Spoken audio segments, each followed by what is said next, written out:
블랙 호크 다운이라고 하는 영화가 있습니다. 블랙 호크 다운. 1993년도에 그 소말리아 내전 당시에 실제로 있었던 일을 배경으로 이 영화가 만들어졌습니다. 당시 소말리아 그 민병대가 이제 일어나서 내전을 일으키게 되는데요. 그 소말리아 민병대를 진압하기 위해서 이제 미군이 그 특수부대를 파견을 하는 뭐 그런 내용입니다. 그런데 미군이 특수부대를 파견해서 이제 그 민병대를 진압하려고 작전을 수행하는 도중에 블랙 호크라고 하는 그 헬리콥터죠. 그 비행기인데 그 전투 비행기입니다. 그 블랙 호크 2대가 적진의 가장 한가운데서 추락을 하게 되는 사고가 있게 되어집니다.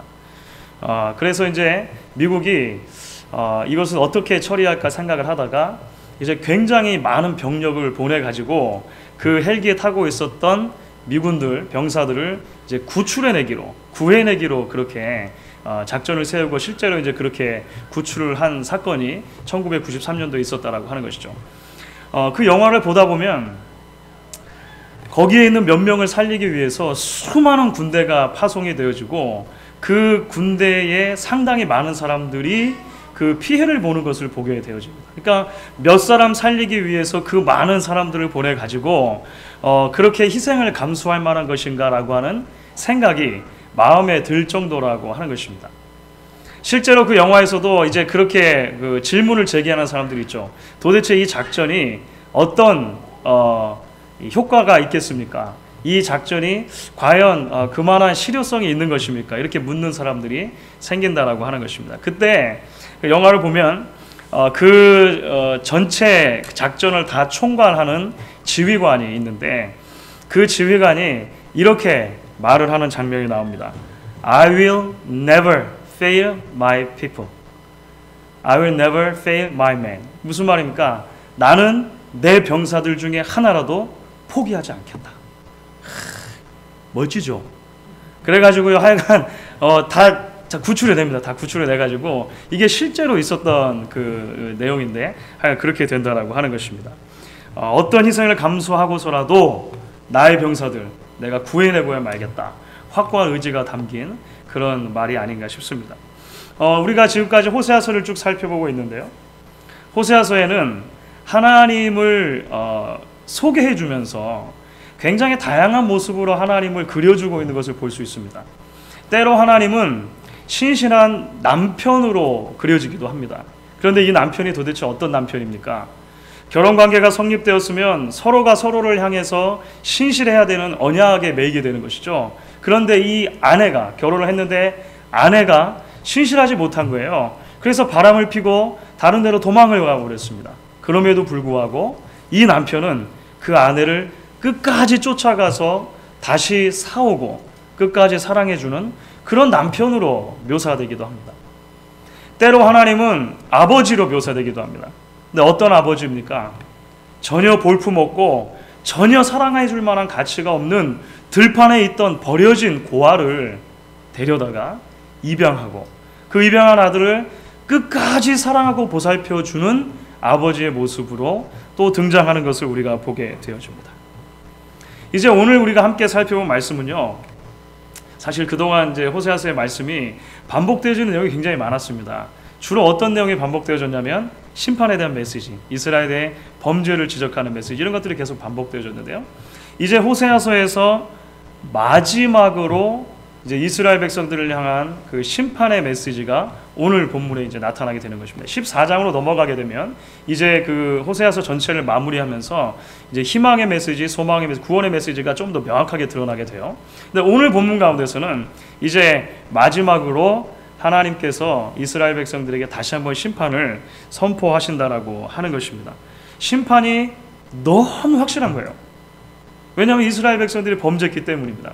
그래서 이 하나님의 심판을 거꾸로 돌릴 수 있을 만한 것은 없다라고 하는 것입니다. 하나님의 심판이 정해졌기 때문에 반드시 온다라고 하는 것이죠. 그런데 동시에 오늘 말씀 가운데 함께 섞여서 우리에게 전해지고 있는 메시지가 있는데요. 이것은 굉장히 신비한 것입니다. 굉장히 이해하기 힘든 부분이죠. 그것이 무엇이냐면 그 가운데서도 심판 자체가 마지막이 아니다라고 하는 메시지가 여전히 등장하고 있다라고 하는 것입니다. 나는 나의 백성을 끝까지 포기하지 않겠다. I will never fail my men. 마치 그 총사령관의 그 단호한 의지와 같이 하나님께서 그 확실한 심판과 확실한 그 경고의 말씀 가운데서도 내가 이스라엘 백성들을 향한 그 구원의 신실한 은혜를 놓치지 않겠다. 이렇게 계속 이야기를 해줄 수 있는 거죠. 그러니까 본문 가운데 두 가지 진리가 함께 이렇게 믹스돼서 등장하는 것입니다. 피할 수 없는 하나님의 심판, 동시에 실패할 수 없는 하나님의 긍휼. 그것이 이렇게 같이 버무려져 있는데 우리 말씀을 조금 더 살펴보면서 하나님께서 우리에게 주시는 은혜를 나눌 수 있으면 좋겠다라고 하는 것입니다. 오늘 먼저 본문은 하나님께서 왜 이스라엘 백성들을 심판하실 수밖에 없는가? 이제까지도 계속 이야기하셨는데 다시 한번 우리에게 이제 이야기를 하고 계십니다. 이스라엘이 범죄했기 때문이라는 것을 계속 이야기하시는데요. 특별히 이제 지금까지 호세아 선지자를 통해서 이야기했던 모든 말씀들을 정리를 하는 거죠. 말하자면 정리를 하면서 이스라엘 백성들이 범죄하게 되었는데 그 범죄의 가장 중요한 모습이 어떤 모습이었는가? 이제 두 가지로 요약을 하는 것입니다. 그들의 범죄가 이 두 가지로 나타났기 때문에 하나님께서 심판이 너무나 명확하다라고 이야기하신다는 것을 본문 가운데 보여주죠.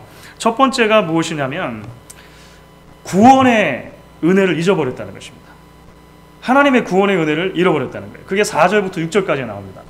4절부터 6절까지 말씀을 보시면요, 출애굽에 대한 언급이 등장합니다. 그러니까 이스라엘 백성들의 역사 속에서 하나님께서 당신의 구원을 보여주셨던 놀라운 사건이 있죠. 그게 출애굽이라고 하는 것입니다. 애굽에서 종살이하던 이스라엘 백성들을 끄집어내었습니다. 하나님께서 친히 구원자가 되어주신 거죠. 그래서 이집트의 신들과 싸우시고 그들을 건져주셨습니다. 동시에 하나님께서는 그들을 출애굽시켜 주실 뿐만 아니라 광야에서 40년 동안 사는 동안에도 그 이스라엘 백성들과 동행하시고 함께 지켜주셨던 신실한 하나님이다라고 하는 것을 이야기를 해줘요. 그런데 이스라엘 백성들의 문제가 무엇입니까? 그 과거의 하나님의 놀라운 구원의 역사, 하나님의 신실하심의 역사를 너무나도 쉽게 잊어버렸다라고 하는 것이죠. 오늘 4절부터 6절까지에서 그 부분을 지적을 해주는 것입니다. 하나님의 출애굽의 구원, 광야에서의 신실하심 왜 잊어버렸는가? 라고 지적을 하고 계시는 것입니다. 두 번째 이스라엘 백성들의 죄악은 어떻게 나타나냐면 9절부터 11절까지 나타나는 모습들이에요. 여기서는 우리가 어떻게 요약을 해볼 수 있냐면 이스라엘 백성들이 하나님의 왕 되심을 거절했다라고 하는 것입니다. 그러니까 하나님을 왕으로 섬기고 그 하나님께 순종하며 살아야 되지 않습니까? 그런데 이스라엘 백성들이 하나님을 왕으로 섬기기를 거부했다는 거예요. 재밌게도 오늘 본문 가운데서는 그 증거의 모습으로 이스라엘 백성들이 하나님이 아닌 인간 왕들을 세워달라고 했고 그 인간 왕들을 너무 의지했다, 이렇게 이야기를 합니다. 물론 사무엘상 12장 8장부터 12장까지인데요. 이스라엘이 최초로 왕을 세우는 장면이 나옵니다. 하나님께서는 이스라엘 백성들이 사실 왕을 구하지 않았으면 더 좋았다고 생각을 하셨던 것 같아요. 이스라엘 백성들이 왕을 구하는 것 자체를 조금 서운하게 생각하셨습니다. 그럼에도 불구하고 하나님은 왕을 허락해 주세요. 허락해 주시면서 분명히 말씀하신 것이 있습니다.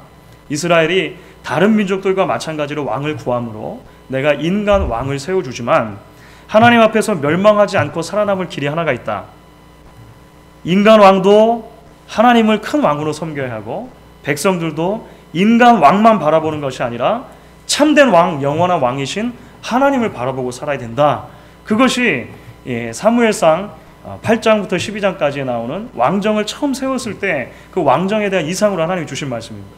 이스라엘 백성들은요, 실패한 거죠. 눈에 보이는 왕이 전부인 줄로 알고 그 왕만 쫓아갔다는 것입니다. 그런데 그 왕이 잘못되면 어떻게 해요? 왕도 죄인이지 않습니까? 왕이 죄인이기 때문에 잘못될 수 있는 가능성이 있는 것입니다. 실제적으로 이스라엘 백성들의 역사를 보면 왕들이 앞장서서 타락하고 그 왕들을 따라 이스라엘의 모든 백성들이 함께 타락했다라고 하는 것이죠. 그래서 하나님이 오늘 본문 가운데 묻고 있는 것입니다. 그렇게 믿었던 왕들, 구원자라고 생각했던 왕들 어디 있느냐? 어디 있느냐? 이렇게 묻고 계시는 것이죠. 하나님을 왕으로 섬기기 싫어했던 모습을 이제 하나님께서는 당신을 향한 적대적인 행위, 배신의 행위로 보신다고 하는 것입니다. 우리 9절 말씀을 보시면 그래서 이런 말씀이 나와요. 이스라엘아, 내가 패망하였나니 이는 너를 도와주는 나를 대적함이니라. 나를 배신하고 다른 왕을 섬기기 시작했다 말씀하시는 것입니다. 자, 이런 것들이 이스라엘 백성들의 죄악의 모습이라고 하는 거죠. 이스라엘의 이런 죄악을 향한 하나님의 반응이 어떤 것이었습니까? 먼저는 하나님께서 이스라엘 백성들의 죄악을 잊지 않고 분명하게 기억하고 계신다는 것입니다. 오늘 12절에 보시면 아주 재미있는 표현이 나옵니다. 오늘 12절 여러분들 같이 한번 읽어보시겠습니다. 12절입니다. 에브라임의 불의가 봉함되었고 그 죄가 저장되었나니. 좀 말이 어려우시죠? 그 불의가 봉함되었고, 그러니까 죄입니다. 죄가 봉함되고 또 죄가 저장되었다. 이게 무슨 말일까요? 여기서 봉함되었다는 말은 무슨 말이냐면요, 종이가 한 장 한 장 낱장이 있는 것을 이렇게 묶어가지고 책으로 묶듯이 딱 묶었다는 그런 의미입니다. 봉함이라고 하는 것이 책으로 묶듯이 묶었다. 그 다음에 저장되었다는 것은 무슨 말입니까? 아주 비밀스럽고 그 기밀, 군사 기밀 같은 거 있지 않습니까? 중요한 기밀 같은 게 있으면, 중요한 장부 같은 게 있으면 아무데나 이렇게 던져두지 않죠. 그렇죠?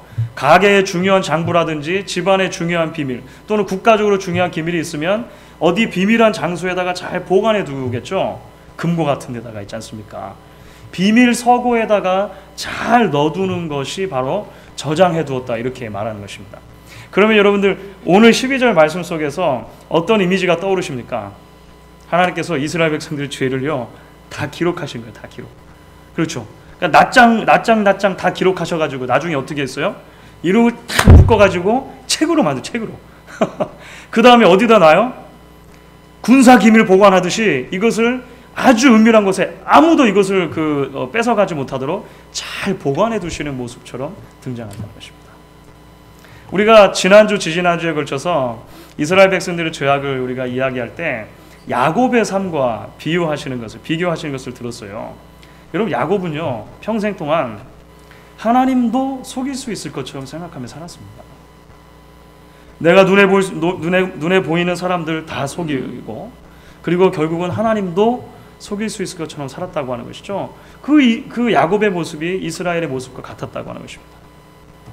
하나님도 섬기는 것처럼 보이면서도 마음대로 우상도 섬기고 내 편한 대로 신앙생활을 할 수 있다고 생각했던 것입니다. 그러면 그게 대충 하나님도 좀 만족시키고 우상도 만족시키고 나의 쾌락을 향한 정력도 만족시키고 내가 마음대로 살 수 있다고 생각했던 것이죠. 하나님도 속일 수 있을 것처럼. 하나님께서 속아주십니까? 일견 속아주시는 것처럼 보일 수 있을지라도 하나님께서 결코 잊지 않으신다는 겁니다. 잊지 않으신다. 이 죄악들을 잊지 않으시고 낱낱이 기록해 두시고 그 죄악을 품고 계신다.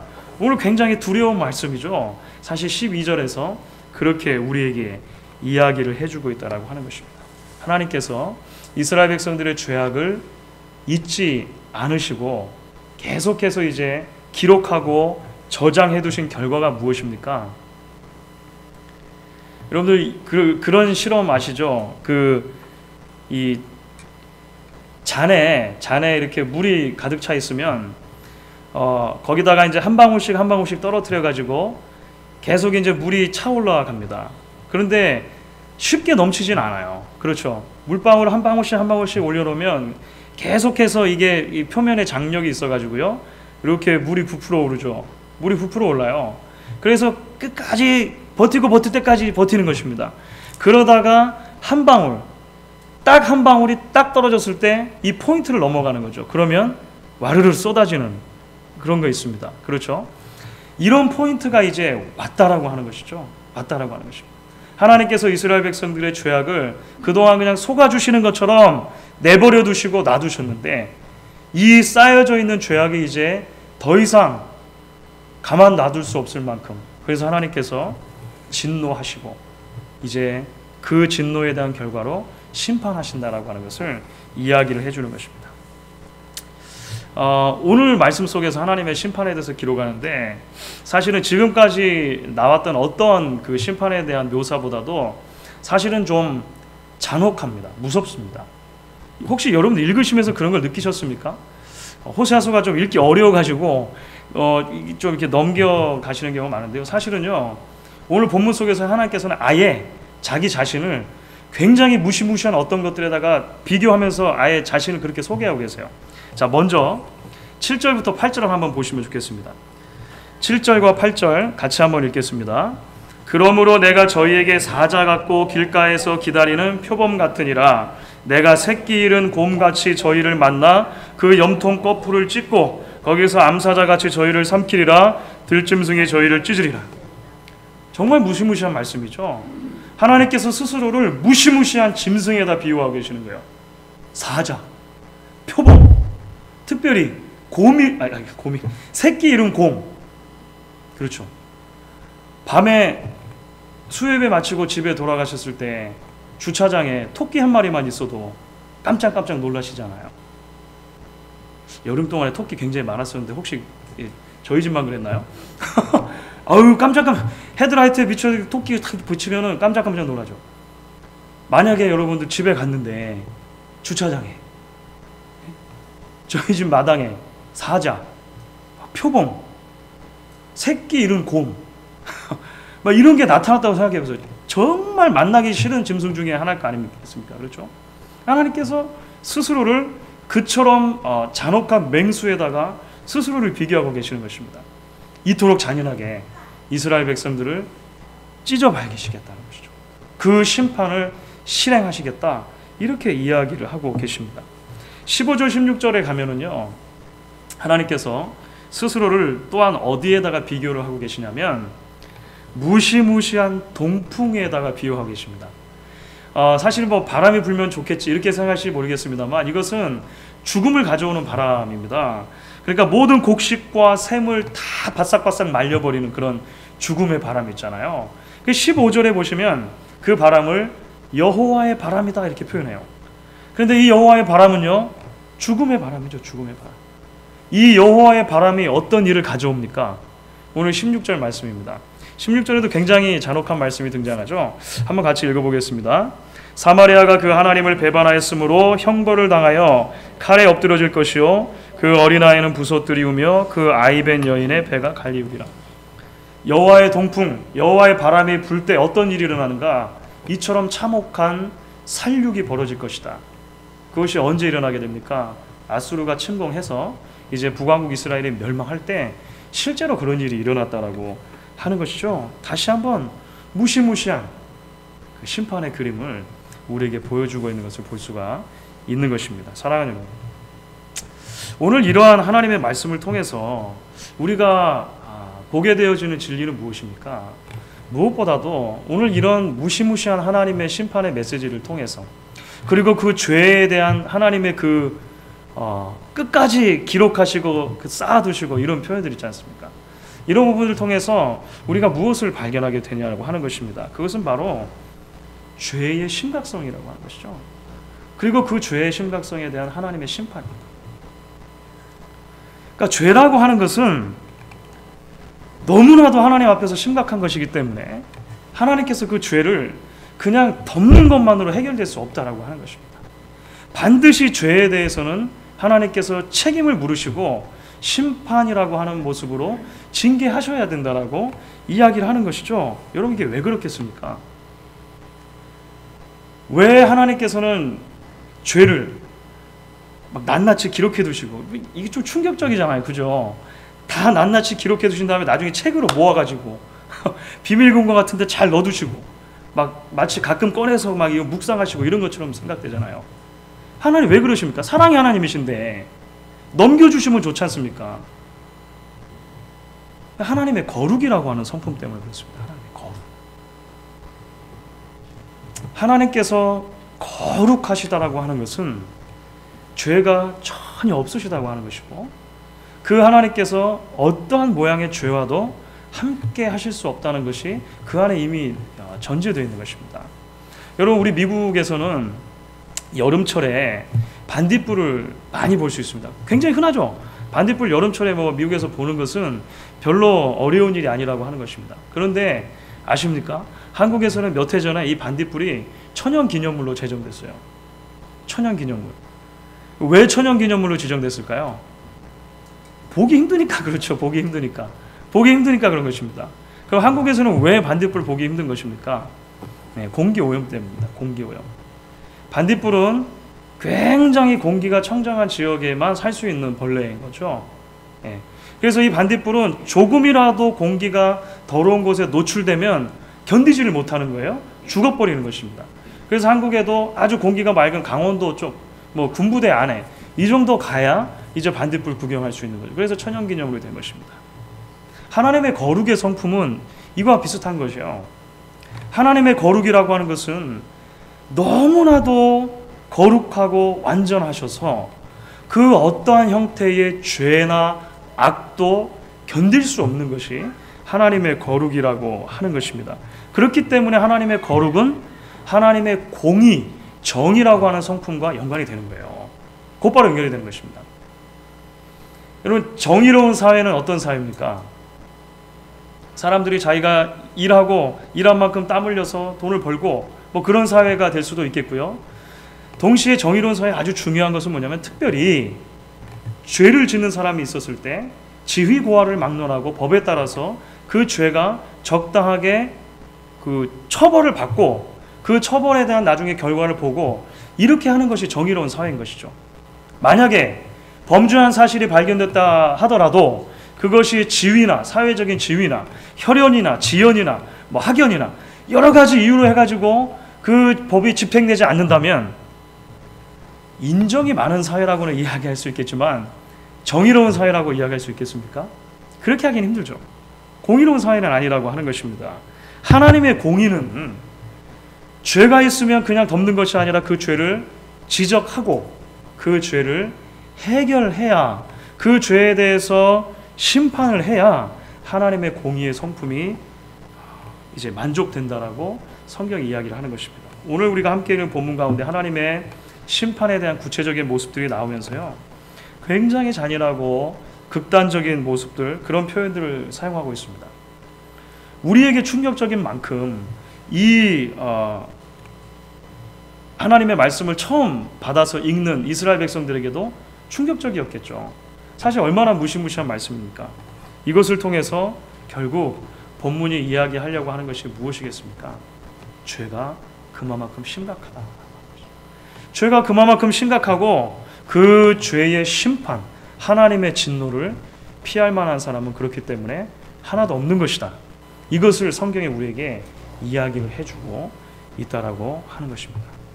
그러나 주 안에서 사랑하는 성도 여러분, 오늘 이야기가 여기서 끝나지 않는다는데 우리에게 또 하나의 소망이 있다라고 하는 것입니다.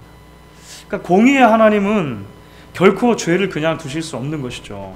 그 때문에 하나님의 심판이 분명할 수밖에 없는 것이죠. 그 심판이 죽음을 가져오게 될 것입니다.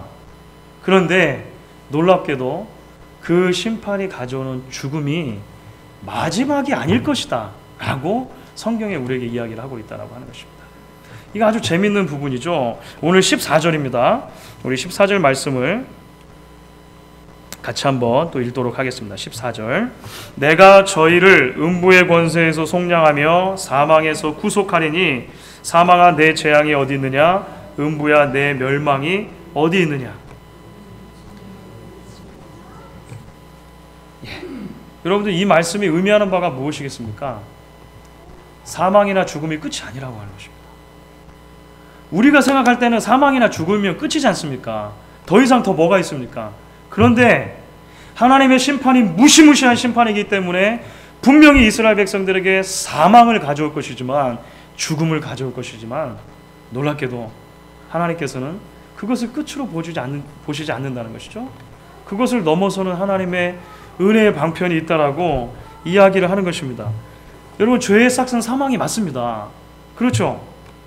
범죄한 이스라엘에 하나님의 심판이 정해져 있어요. 아무도 그것을 돌이킬 수 없는 것입니다. 그러나 공의로우실 뿐만 아니라 사랑이 많으신 하나님께서는 이 이스라엘 백성들의 역사를 죽음으로만 끝나지 않게 하겠다, 굳게 마음을 먹으시고 우리에게 이야기를 하고 계시는 것입니다. 하나님의 백성들을 향하신 하나님의 불타는 사랑. 사실 호세아서의 처음부터 끝까지 하나로 관통하는 메시지가 있다면 그것이죠. 이스라엘 백성을 향한, 범죄한 이스라엘을 향한 하나님의 불타는 사랑입니다. 끊임이 없는 사랑. 그 사랑이 여전히 하나님의 계획을 실행하고 계시다라고 하는 것을 발견하게 되는 것입니다. 여러분, 메릴랜드에 가시면 샌디 코브라고 하는 수양관 있죠. 아마 저희 교회에서 이전에 가보신 것으로 제가 들었습니다. 샌디 코브 수양관에 들어가시면은요, 입구에 그렇게 팻말에 써 있어요. 혹시 기억나시는 분들 계신지 모르겠습니다. God never fails 라고 샌디 코브 수양관 앞에 들어간 데 써 있습니다. God never fails. 하나님은 실패하지 않으십니다. 하나님은 결코 포기하지 않으십니다. 뭐 이렇게 우리가 이야기할 수 있을 거예요. 하나님께서 절대로 당신의 백성들을 향한 당신의 계획을 포기하지 않으시고 그 계획을 하나님의 때에 하나님의 방법으로 실행하시는 것을 포기하지 않으신다. 성경이 우리에게 끊임없이 이야기한다라고 하는 것입니다. 사랑하는 여러분, 구약 성경을 쭉 읽어 가시면은요, 우리는 참 답답함을 많이 느끼게 됩니다. 왜냐하면 구약 성경을 읽으면서 읽게 되어지는 이스라엘 백성들의 역사는 한마디로 말하면 어떤 역사입니까? 실패의 역사입니다. 실패의 역사. 하나님의 그 끝없는 사랑에도 불구하고 이스라엘 백성들의 역사를 보면요, 끊임없이 실패해요. 끊임없이 실패합니다. 그래서 그 역사가 계속해서 진행되는 것을 우리가 발견하게 된다라고 하는 것이죠. 그러나 우리가 이러한 실패의 역사를 통해서도 발견하게 되어지고 우리가 생각해 보아야 하는 진리가 있는 것입니다. 인간의 편에서 실패가 하나님 편에서도 실패인가라고 하는 것입니다. 성경은 우리에게 그렇지 않다라고 이야기하는 것이죠.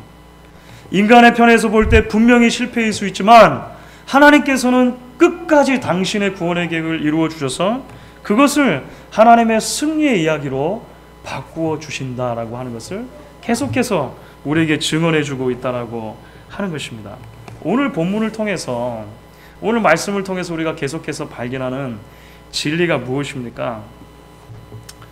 하나님의 공의와 이 하나님의 사랑이 정말 이해할 수 없는 방법으로 오늘 말씀 속에 녹아 있는 것을 발견하게 되는 거예요. 여러분, 어떻게 보면 이러한 구약의 하나님이요, 굉장히 이해하기 힘드실지 모르겠습니다. 징계를 하지 않을 수 없지만, 그렇죠, 징계를 반드시 해야 하지만 사랑을 포기하지 않으시는 하나님의 모습.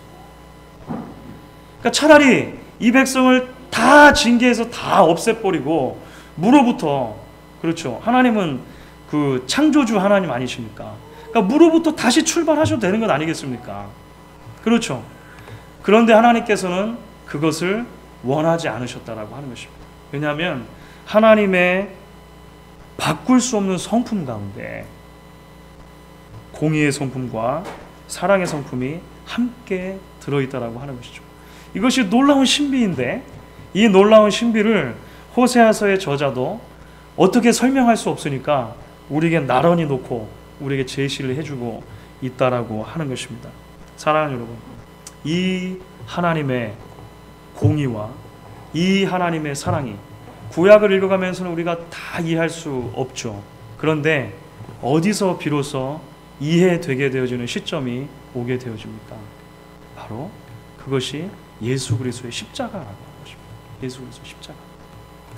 여러분, 왜 십자가가 필요했습니까? 하나님께서 죄를 그냥 넘길 수 없으셨다라고 하는 것입니다. 그러니까 하나님이 거룩하시기 때문에 죄로 더러워진 인간을 당신의 백성으로 그냥 두실 수가 없는 거예요. 죄인을 향한 하나님의 심판 명백한 것입니다. 죄의 삭은 사망이라. 그 사망의 선고를 누가 받습니까? 죄를 지은 당사자들이 받아야죠. 사망의 선고를 저와 여러분이 모두 다 받았다라고 하는 것입니다. 왜냐하면 우리가 이스라엘 백성들과 마찬가지로 하나님 앞에 범죄했기 때문이라고 하는 것이죠. 그런데 사형이 선포된 우리들에게 그 사형이 직접 실행되지 않았다라고 하는 놀라운 사실을 우리가 말씀을 통해 발견하게 됩니다. 왜 그렇습니까? 하나님께서 분명히 죄를 향한 하나님의 심판을 실행하셔야함에도 불구하고 우리를 사랑하셨다라고 하는 것이죠. 그래서 하나님의 방법은 무엇이냐면 누군가가 대신 그 죄를 짊어지고 사형 언도를 받게끔 하신 것이죠. 하나님의 제물로, 하나님의 어린 양으로 예수께서 오신 이유가 바로 거기 있다라고 하는 것입니다. 예수님께서 대신 십자가의 죽으심으로, 그리고 다시 살아나심으로 더 이상 죽음이 우리에게 마지막 장면이 아닐 수 있게 되었다라고 하는 것입니다. 그래서 예수 그리스도의 부활의 이야기로 이제 우리의 관심이 옮겨지게 되면, 오늘 호세아서에서 호세아 선지자가 이야기했던 것과 비슷한 이야기를 로마서에서 바울도 하게 되죠. 사망아 너의 쏘는 것이 어디 있느냐, 죽음아 너의 다스리는 것이 어디 있느냐, 이렇게 이야기하는 것입니다. 그 예수 그리스도의 십자가 안에서 우리에게 놀라운 구원이 주어졌기 때문이죠. 저와 여러분을 위해서 하나님께서 사자와 같고 표범과 같고 새끼 잃은 곰과 같은 그 무시무시한 진노를 누구에게 대신 쏟아 부으셨다는 것입니까? 예수 그리스도께 쏟아 부으셨다는 것입니다. 그 무시무시한 죽음의 바람, 여호와의 동풍을 우리가 다 맞아야 되는데 예수께서 십자가 위에서 맞아 주셨다라고 하는 것이죠. 이것이 성경의 끊임없는 일관된 가르침이고, 특별히 이제 신약을 열게 되면서 우리에게 주신 하나님의 복음의 메시지가 된다라고 하는 것입니다. 저희 아버지께서 그림 그리는 것을 굉장히 좋아하셨습니다. 그림을 굉장히 잘 그리셨어요. 아마추어 화가 정도 되십니다. 그림을 상당히 잘 그리시고 좋아하시고 지금도 종종 그리시는 것 같아요. 어렸을 때, 제가 우리 아이들보다 더 어렸을 때 정도인데요, 어렸을 때 기억이 있습니다. 아버지께서 일주일에 한 번 하루 정도를 쉬셨는데, 쉬시는 날이면 제 동생하고 제가 항상 아버지 무릎맡으로 달려갑니다. 그러면 종이 한 장 들고 달려가는 거예요. 아버지, 그때는 아빠 그랬겠죠. 아빠 그림 그려주세요. 이게 이제 그 아버지 쉬는 날 이제 저희가 그 패밀리 타임을 보내는 그런 방식이었습니다. 아버지께서 재밌는 그림들을 많이 그리셨어요. 동물 그림도 그려주시고 아주 신기했습니다. 이 지우개 같은 거 되지 않고 그냥 머릿속에서 그림으로만 바로바로 그려가지고 그림이 다 돼요. 시골 풍경도 그려주시고 이렇게 하시고 많은 그림을 그려주셨습니다. 그래서 이제 아버지께서 그림을 그리시는 걸 보고, 야, 재밌겠다. 우리도 좀 그림을 따라 해봤으면 좋겠다. 그래서 이제 이렇게 종이 가지고 또 낙서도 하고 그렇게 하지 않습니까?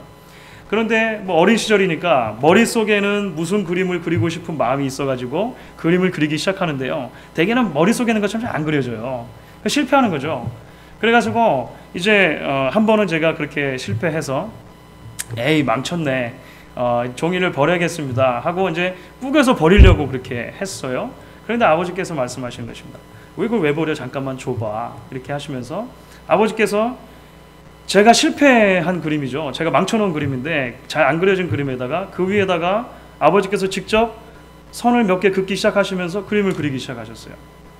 그런데 웬일입니까? 조금 지나가지고요, 정말 놀라운 그림이 거기서 등장하는 거예요. 제가 전혀 기대하지 않았던 새로운 그림이 제가 망쳐놓은 데서 다시 시작을 해가지고 그림이 그려져 있더라고 하는 것이죠. 어린 시절의 그 기억을 지금도 잊을 수가 없습니다. 제가 망쳐놨던 거 선 몇 번 쭉쭉 그으셨는데요, 정말 놀라운 그림이 되어져 있는 것입니다. 사랑하는 성도 여러분, 하나님께서 결코 하나님의 백성들을 포기하지 않으십니다. 우리가 보았을 때 실패인 것처럼 보이고 인간의 눈으로 보았을 때 실패인 것처럼 보인다 하더라도 하나님께서 여전히 그것들을 가지고 하나님의 방법으로 하나님의 때에 하나님의 놀라운 구원의 일들을 이루어 주신다고 하는 것입니다.